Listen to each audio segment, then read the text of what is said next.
Hey guys, today I'm going to review the Hiby R4. It's a new DAP from Hiby. So how does a $249 DAP with a Class A amp sound?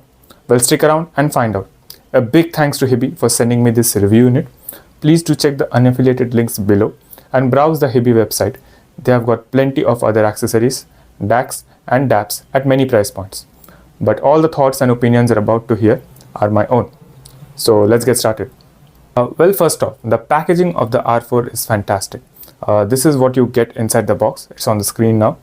The packaging of the R4 gives you the Mecha Evangelion vibe, which for the Mecha or the Eva fans out there is already a big point to get this. You can probably stop watching the video and just get the Hiby R4. Now I cannot stress enough how nice it is for Hiby to include a basic plastic case inside the box. Many expensive DAPs, they don't do it. But this is really fantastic from Hiby. Sometimes you buy a DAP and then you can't find a case for it online. Also, it comes with a pre-applied screen protector with an extra screen protector inside the box. So if something does happen to this screen protector, you can be rest assured that there is a backup screen protector for it, which is a really nice touch for $249. Now coming to the DAP. You have your 4.7-inch screen above which there is a notification LED. Towards the right, you have the multifunction button, the previous track, play, pause, and next track button. And towards the left, you have the volume up and down and the SD card slot.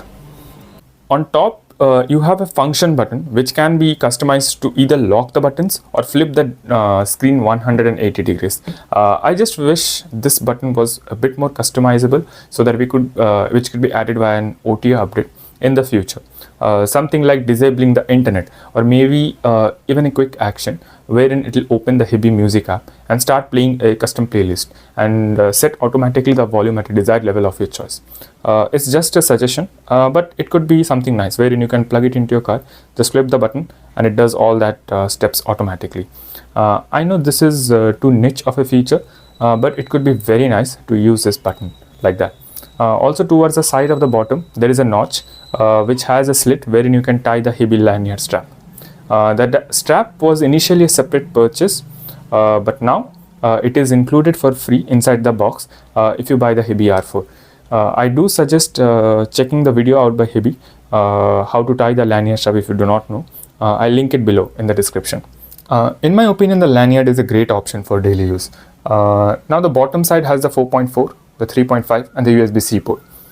It being in the bottom is a huge deal, as many players have the jacks up top, which I personally do not like. Although your mileage may vary, but in the back side there is also a small screen. This one I have as of now have it disabled. I'll show a picture up on the screen so that you get an idea as to what I'm talking about. It's an LED light matrix with 3 lights. The color of the light depends on the color of the DAP. For me, it's a silver DAP, so the lights will be silver color.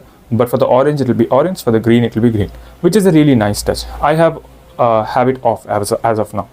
For $249, the build quality, I am so impressed as to how good the build quality of a DAP is. The R4 looks and feel much more expensive than the $249 price tag it suggests.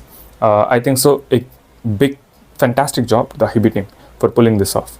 One more small thing which is especially good for right-handed folks is that the right corner has an edge chopped. So this edge, yeah, as you can see, it's a bit chopped. Although this is done for aesthetics, but as a right-handed person, this is really good, as you see that corner is not digging onto my palm. So it is really nice to hold for longer periods of time. For the left-handed folks, it might be a bit of an issue if you do not have the case for longer periods of time, as this does dig to the corner. So yeah, I just wanted to mention that. Now talking about the specs, I'll display a screenshot of all the specs, as I do not want to bore you and waste your time with me blabbering about the same thing which you can easily read. So please do pause it and read it. Well, in its entirety, I had zero issues with lags or any use cases with the R4. I had no hiccups with downloading or using apps from the Play Store. I actually did some minor software modifications, which is something similar to the one I had done for my Hiby M300. But sadly, due to personal issues, I never got around making that video about the software modifications which I spoke about. Many people asked about it, but I never got around making it. There are some modifications you can do. This is actually a box standard modification which you can do on your most Android based apps to improve the battery life. I want to say that these are advanced steps, sort of an advanced steps, so please do them at your own risk. If you do not know what you're doing, please avoid this and skip to the next timestamp which I'll give below.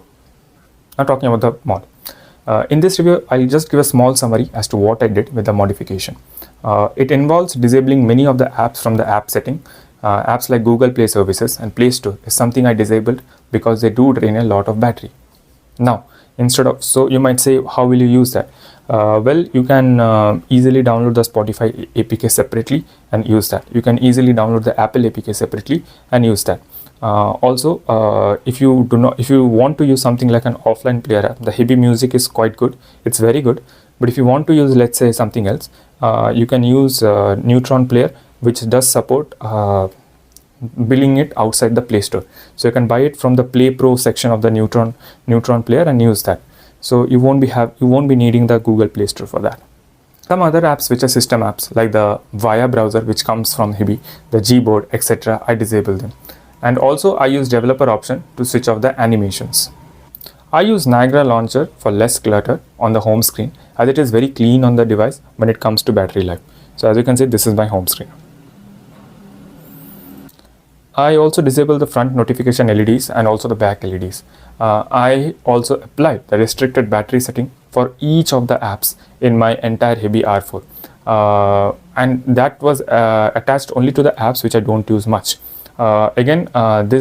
Please don't use this for the crucial system apps or else you might break the device. So again, this is sort of an advanced step, so do know what you're doing. Also, why I did that is so that these apps are not being updated in the background. Doing this does hinder the background playability of some of your music apps sometimes. So apps you use daily, please do whitelist them. As I said, it shall be done one by one. Now these are again a bit advanced steps, so please do them at your own risk. I've been using for Android nearly 10-11 years now, so I know what I'm doing, and if anything does happen, I hopefully can get it back into the stock state. So if you're a normal user, please don't bother doing this. Just skip this step as I said before, and go to the next step as I said before. Disabling any system app could break your device. Again, I'm stressing it, please only do what you know. Otherwise, please avoid it. I cannot stress enough because you have to know what you're doing, otherwise you can easily break the device. So this is I'm stressing it, an advanced step or sort of an advanced step, right? Now, how does this mod affect? Well, let's talk about that. Let's talk about the battery life. Now, normally I got around 10 hours of battery life. The Moondrop, playing with the Moondrop Chew 2 in 3.5mm at around 30% volume at low gain. And with my minor mods in the same setting, I got around 12 hours of battery life. Now this is the 2 hours of bump is really useful, especially when you're in Bluetooth or something else. So that's why I do the mod. Now talking about the overall sound of the Hiby R4, they sound very neutral. The only coloration of the sound I found was a smidgen more bass than neutral, and that too it was a very minor difference, and it was only found when I A/B'd like nearly 20 plus dongle DACs, Hiby R4, Hiby M300, and then I compared it to the R4. Other than that, it was like if you just buy this device, you won't even notice. So the sound of the R4 is entirely based on the IEMs you use, and it is very neutral. So that's a good thing. The soundstage of the R4 was really good and very spacious. In some songs with a warm sounding IEM, they sound very nice and authoritative. Although neutral sounding, it has a nice amount of punch and authoritativeness, especially in the bass region, which I really like. Now let's talk about the audio settings, which is probably the highlight of the R4 when it comes to the software front. Now the audio settings, whatever you change is system-wide. So these settings, whatever you change is system-wide. So whatever you change over here is system-wide. This is huge, as you can change the settings and use it in any apps like Apple Music, Tidal, Qobuz, etc. and have this setting applied over there. I think so this is like one of the big feature. The first option is the filter setting, which has two options. Fast roll-off, slow roll-off, and minimum phase. Sorry, 3 options. The fast roll-off has more attack and decay on the bass, and the bass sound snappy and tactile. Whereas the slow roll-off, the attack and the decay of the bass is a bit blunted. Again, the difference was very minimal between them. I didn't find any difference between the minimum phase and the slow roll-off filter. One of the big feature of the R4, which got added by an update, by the way, is the line out feature. Now with this, there are two options. One is a phone out and one is a line out. So with this, what you can do is directly take the R4 sound and plug it to an amp, and it will amplify the sound. So it is a big feature because quite a few people use it, and a big again, a big kudos to the Hiby software department that they do listen to the community and do that. Now talking about the gain settings, there are 3 gain settings. For most of my IEMs, the low gain was plenty, but IEMs like the Tanzim Kara did require me to use a high gain for it to sound the best. The next setting is again the various plugins, as you can see over here, where there are about 6 plugins you can download and use. They do change the sound by quite a bit. I really like the customizable nature of this R4. Now this is one of the main features, MSAB. So MSAB is the next setting. Now this setting is really useful, especially for someone like me who doesn't EQ much or EQ at all. And this is also good for those who want to change the sound of their IEMs for, let's say, certain genres, and they do not know how to EQ. So they can use MSAB and try to achieve some of that. For example, I can toggle the temperature slider towards the right, and it gives the IEM an overall dark sound signature. This helps with bright IEMs. I can also change the attack and decay of the bass. MSAB is a big factor in getting this tab, in my opinion, and it works so well. And especially if you're someone who is not that used to EQ or do not EQ, or you're someone who is just testing the waters with new audio gears, and you want to see how the IEM can change if you try to tune it. So you can also save the custom files over here, and let's say you have one IEM, you want to change the bass and the treble for different genres, so you can do that. And whenever you're listening to that playlist or genre, you can just import that MSAB file. It is stored locally. This is really good. There are many sliders to explore, as you can see, so you can just see and check with your heart's content. There is only one con of this MSAB, is that when using it, the overall sound signature does become a bit low res, or shall I say that the song does lose its detail a bit. I'm saying that just toggling it on or off without any edits, the MSAB does that. So personally, I didn't use it all the time, but if you're just chilling around and listening via streaming, this is a great option, because I do still use it when I'm just streaming it. Now if you really want to change the signature of our IEM, the sound signature of our IEM, this option, the PEQ, is the best one, because this has a fantastic granular option. The PEQ doesn't have the same issue as the MSAB, and it works as intended. Although MSAB or PEQ isn't something I personally use all the time, but it's a fantastic thing to have, especially for daily use. And remember that this is system-wide, so whatever you do over here is applied to system-wide. Also, you can save the PEQ similar to MSAB, and also import the PEQ from squig.link, which is a great site if you want, wherein all the IEMs are, the graphs of the IEMs are stored. So if you want to test an IEM, you can just import that PEQ over here. Next up is DS gain compensation. Then a system-wide channel balance feature, good for anyone with hearing disability or any IEMs which has channel imbalance. This feature, again, remember, it's system-wide. I want to stress that because that's an awesome feature to have. The limiting value of max volume is also really good. I personally have it set to 55, as I mostly use IEMs, and I never went above that, because even via the 3.5, this has plenty of power. MQ decoder can be toggled on or off depending on your song collection. There is also SPDIF digital lock, which can be toggled on or off when you use it. Also, one more feature, when using any dongle DACs or any USB-C IEM, I highly suggest that the setting of USB digital volume lock to keep it on, as that helps with any volume compatibility issues. I did see someone having an issue with their dongle DAC. So yeah, so do try to on this option. That helps with a lot. Also, one small bug which I just want to mention, it is nothing much, is that the timeout setting under display setting, the never is written under lowercase. The N for never should be in uppercase. Again, nothing major, just thought of mentioning it. It can be easily fixed with an update. Now, how does the R4 sound compared to some of the dongle DACs? Well, in my opinion, it sounds better than most of the $100 dongle DACs I have tested. Its performance, I would say, comes very close to the $150 FIO KA17. Yes, when you do A/B testing with the FIO KA17, the KA17 has an overall edge and power than the R4. But for $100 more, you get a complete Android device which performs so good, and it's not that heavy, and it's quite lightweight considering for a DAP. So if you're someone who loves using DAPs, or you want to listen to music and your workplace doesn't allow smartphones inside, then the R4 is a fantastic option in my opinion.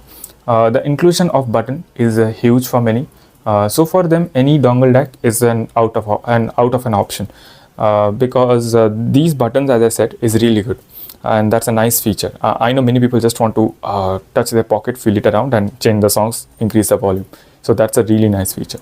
One more feature I forgot to speak about is the Bluetooth audio input feature, which is basically you can connect your smartphone to the R4 and use the R4 as a, let's say, something like a Bluetooth DAC, like the QDeluxe or the FIO BTR series. Again, this is really good because sometimes you just want to, let's say, stream, and you do not use the streaming apps in your R4. So you can just stream that song from your smartphone to this. Or let's say you are using a friend's smartphone. He has some song which he wants you to listen to. Then you can just use that feature and listen to that song. So if you have a Hiby streamer, you can make use of the proprietary UAT codec, and that will be a nice option too. Well, one of the biggest question is, how does this compare to the M300? Well, it's actually very easy. If you want a small DAP for streaming music, FM radio, speaker, and you do not care about the best sound fidelity, then the M300 is still a better option. Also, it is very small and it is fairly discounted. Recently, I saw it went down $160, and the base price now is $180. But if your priority is sound quality, the two-way Bluetooth feature, then R4 is the obvious choice over here. No questions asked. The R4 is a great device. Hiby, as usual, did a fantastic job for the price in terms of overall build quality, the sound, and all the features they are packed in. Also, many prefer to have a separate device for audio needs, and if you're shopping for a dongle DAC for around the $100 and $150 range, if it is possible, I suggest that you can extend, if it is possible and you can extend your budget, I suggest that you get a standalone device like this and try to look at the Hiby R4 because at this price of $249, I cannot recommend enough of the R4. Also, if you are a first time shopper at hibystore.com, then use the coupon code WELCOME10 for extra $10 off. This is not a coupon code shared to me, and it's not an affiliate coupon code. It is always active in the website for everyone to use, but yeah, you have to be the first customer to use it. Like, this should be your first time shopping over there. So you can effectively get this for $240. I absolutely love the R4. When I got it, I didn't think it would have been a worth enough upgrade from the M300, or that it can compete with dongles around the $100 to $150 range. The R4 seems like a great beginner DAP for your audio journey, and even for someone who is in the mid-5 category. Hiby did an excellent job again with this. Again, I'm really sorry for gushing about it because there is not really that much to complain about it. Because for that, I know $249 is a lot of money, but you have to understand that the sound quality this offers and the overall package this is offering is fantastic, is really good. If possible, please do have a hands-on with the device so that you get an idea before buying. So yeah, that's my review of the Hiby R4. If you have any questions, please do comment below and I'll try to help you out. Like and subscribe as that always helps me out a lot. I hope you have a great day ahead. Bye.